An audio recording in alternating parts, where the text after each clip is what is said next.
Olá! Se prepare, porque hoje a gente vai mergulhar numa ideia, uma teoria completamente radical sobre a natureza da realidade. É uma proposta que desafia tudo o que a gente acha que sabe sobre o tempo, sobre a consciência e até sobre a origem da genialidade. Vamos começar a desvendar esse mistério. Para começar, vamos pensar numa coisa bem provocadora que está no coração de toda essa análise. E se as mentes mais brilhantes da história não estivessem criando algo do zero? E se, na verdade, elas estivessem simplesmente se lembrando? Se lembrando de uma vida que, do nosso ponto de vista, aqui na nossa linha do tempo, ainda nem aconteceu. Tá, mas para entender como uma coisa dessa seria possível, a gente precisa ir lá na base de tudo. Vamos começar no nível mais fundamental que a física conhece, o lugar onde o próprio espaço-tempo começa a se formar. Pensa assim, esse é o limite máximo, o fim da linha da nossa realidade. A melhor comparação é pensar na escala de Planck como o pixel de uma tela de TV. Não dá para ir menor que isso. Qualquer tentativa de observar algo menor exigiria tanta energia que acabaria criando um micro buraco negro, destruindo a informação. É a resolução fundamental do nosso universo. E é aqui que a coisa fica interessante, porque a lógica se inverte completamente. A física tradicional que a gente vê na esquerda diz que as cordas vibram e criam as partículas. Já essa nova teoria, à direita, propõe o exato oposto. São as partículas do nosso universo que, ao colapsar lá na escala de Planck, liberam energia e fazem as cordas vibrarem. Basicamente, a realidade que a gente percebe está o tempo todo se retroalimentando, sabe? Dando energia para sua própria existência num ciclo sem fim. Ok, com essa ideia na cabeça, vamos para o próximo grande pilar dessa teoria. Um que mexe com talvez a coisa mais básica da nossa experiência de vida: a passagem do tempo. A proposta aqui é que o tempo não é uma quarta dimensão, um caminho que a gente percorre. Pelo contrário, é só um efeito colateral da velocidade de processamento do universo. É como se a velocidade da luz fosse o limite máximo do hardware do cosmos.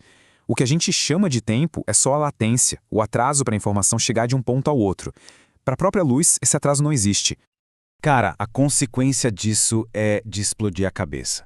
Se o tempo é só um atraso de informação para algo que se move sem atraso nenhum, como um fóton de luz, toda a história do universo, do Big Bang até o fim de tudo, acontece num piscar de olhos, num instante só.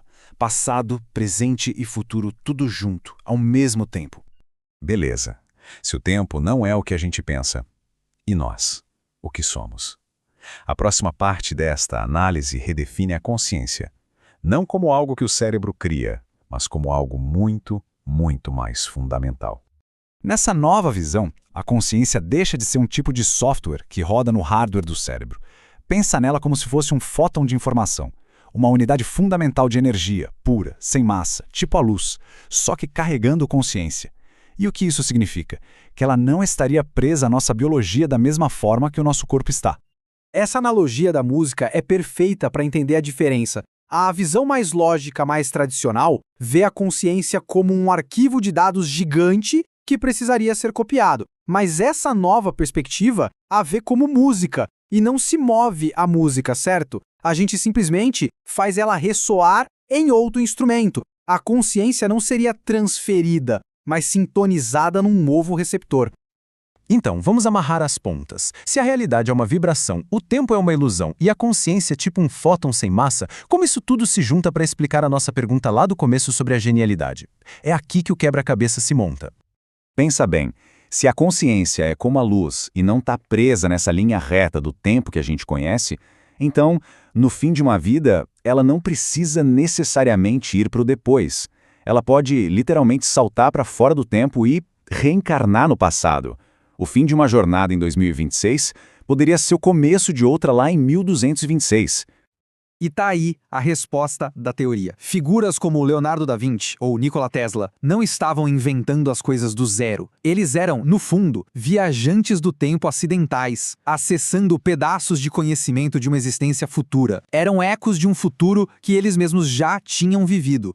E é por isso que as ideias deles pareciam coisa de outro mundo para a época, sabe? A pessoa não estava inventando um helicóptero do nada, estava se lembrando de um, mas só conseguia desenhar essa memória com a tecnologia que tinha na mão. A mesma coisa vale para a previsão dos átomos ou para a visão do Tesla de uma rede de energia global sem fio. São memórias do futuro tentando se manifestar através de um hardware antigo. Claro que uma viagem dessas não seria um passeio no parque. Teria seus riscos. Se a consciência pode mesmo pular entre linhas do tempo, o que acontece quando essa conexão dá uma falhada? Vamos ver o que a teoria diz sobre isso. Sabe o déjà vu? O efeito Mandela? Então, aqui eles são reinterpretados, não como falhas do nosso cérebro, mas como falhas técnicas de conexão. Um déjà vu seria um eco rapidinho, uma espiada de 1 segundo em outra linha do tempo.